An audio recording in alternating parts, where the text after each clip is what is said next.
Hello again, everybody. I'm Ed Robinson, and this is another edition of Robinson Responds. I'm just going to give you some of my thoughts on some of Sunday's games from Week 3 in the NFL.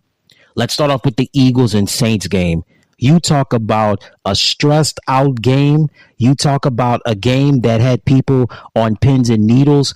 Whether you were an Eagles fan, a Saints fan, or just a football fan in general, this was an exciting game. Now, both teams did not play their best. The Eagles committed a lot of turnovers. The Saints failed to capitalize on a lot of those Eagles turnovers, but all it takes is one play. Jalen Hurts, the quarterback, made a big first down on a pass to tight end Dallas Goedert, and it set the stage for Saquon Barkley to not only score a touchdown, but to get a 2-point conversion. Derek Carr had a chance to take the Saints down the field, get him in field goal range possibly, had his pass intercepted by Reed Blankenship. Game is over. Philly wins. So a lot of the fans made the trek from Broad Street to Bourbon Street to celebrate the victory. And certainly if you watch that game on television, there were a lot of Eagles fans at the Caesars Superdome. So some takeaways from this. First of all, for the Eagles, Jalen Hurts, a lot of turnovers in this game. Number two, thank God they got Saquon Barkley in the offseason. Howie Roseman, Jeffrey Lurie. What a game changer this was in signing Saquon Barkley. Saquon Barkley has been the security blanket for the Eagles offense in this early part of this NFL season. Also, the tight end, Dallas Goedert, so underrated. I mean, we talk about tight ends in the league. Of course, we have to begin talking about Travis Kelce, but you also talk about, and also don't forget about George Kittle as well. But Dallas Goedert, his name is very underrated. I mean, he needs to be up there with Kelce and Kittle and even with Mark Andrews. Goedert definitely stepped up in the dome with the Eagles pulling off that close victory over the New Orleans Saints, and certainly Goedert definitely is going to get more looks into the offense. We don't know what the injury status is going to be for A.J. Brown going forward. As far as the Saints is concerned, my takeaways were, after 2 weeks of just being the darlings of the league in this early season, they failed to capitalize on Eagle turnovers and mistakes. You could see the impact of Taysom Hill. That void was not filled in Sunday's game. There were a lot of plays I'm pretty sure that they wanted to do. They wanted to open up the playbook, but Taysom did not play in the game due to a bruised lung, and you could just tell the Saints offense was really in a flux. Derek Carr never got going.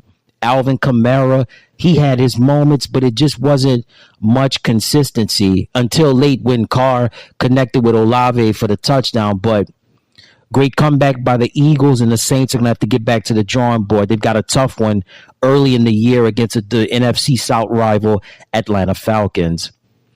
We saw the Baltimore Ravens take down the Dallas Cowboys. It was a close game late in the game, but Baltimore, they confirmed their status, and they confirmed that they got the victory, especially early on in the game. Dallas's defense, no answer for Derrick Henry, no answer for Lamar Jackson. Both Henry and Jackson were effective in running the ball, and when Lamar did pass the ball, he was effective. He was solid. Again, not big. I mean, the numbers were decent, but he made plays when it mattered the most. Dallas, their defense could not stop Baltimore's running game.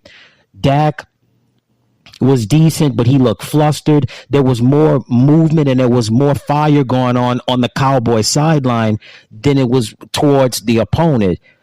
Micah Parsons, Dak Prescott, DeMarcus Lawrence and company, all frustrated. CeeDee Lamb, he had a tough day.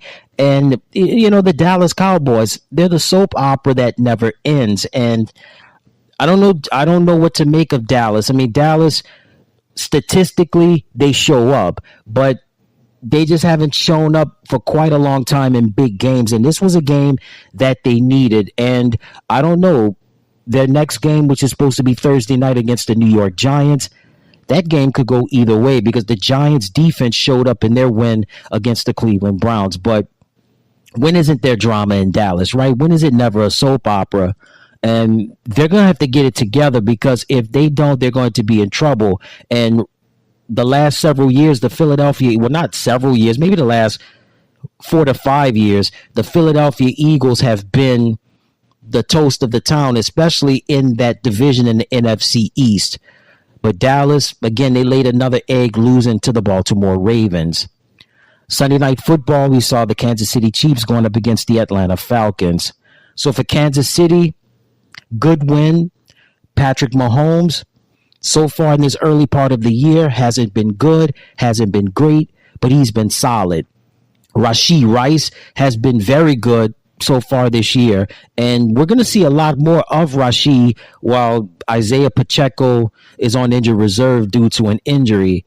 They say Pacheco should be back maybe middle of October, something like that. If knock on wood, if everything goes well. He had the surgery on his fibula, so his leg he's responding very well to the surgery. But nevertheless, the defending champions, another close game. They've had close games so far this year, beating Baltimore, Cincinnati, and now Atlanta.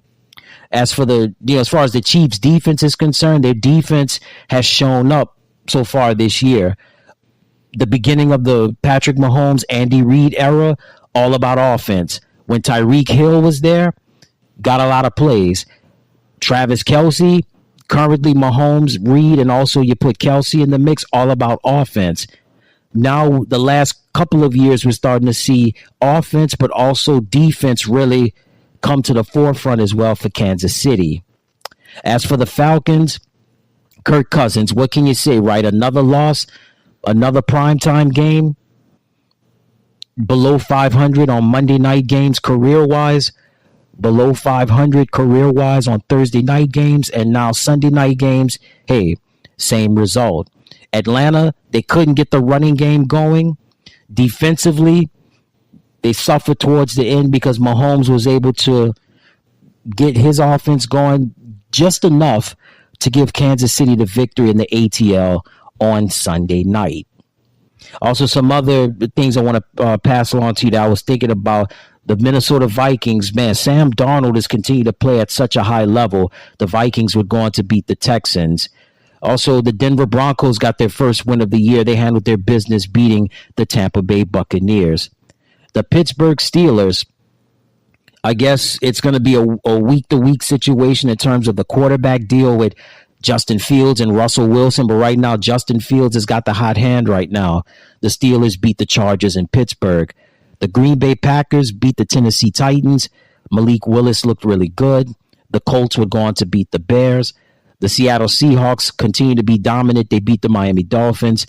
The Carolina Panthers, no Bryce Young, no problem. Andy Dalton, always dependable, always solid, helping the Panthers along with Chuba Hubbard to beat the Las Vegas Raiders. We had the Detroit Lions beat the Arizona Cardinals in a close game. And the Battle of California, Northern California versus Southern California, 49ers and the Rams. San Francisco falls short. The LA Rams would go on to win by 3. And that's it for another edition of Robinson Responds. Hey, everybody. Thank you so much for tuning into the channel. Remember to click like, share, and subscribe. And thank you for watching.